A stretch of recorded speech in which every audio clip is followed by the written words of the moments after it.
Les hommes ont peur de la mort comme s'ils avaient la certitude qu'elle est le plus grand des maux. Peut-être est-elle au contraire le plus grand des biens.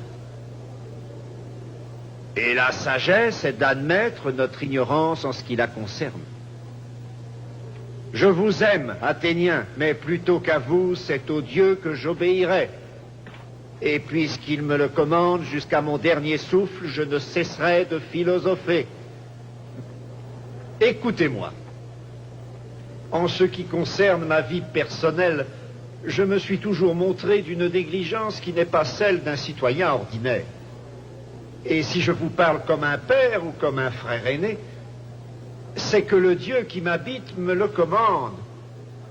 Aucun de mes accusateurs n'a pu dire que ma sollicitude m'ait jamais attiré quelque profit.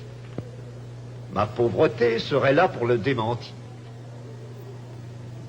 Maintenant, il peut paraître étrange que, prodiguant mes conseils à chacun, je n'ose jamais à l'Assemblée donner ces conseils à tous. Cela vient d'une manifestation extraordinaire qui se produit en moi. Une voix qui me détourne de la politique chaque fois que je veux en faire.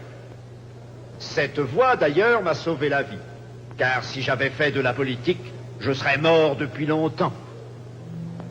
Et maintenant, citoyens d'Athènes, j'ai terminé mon discours.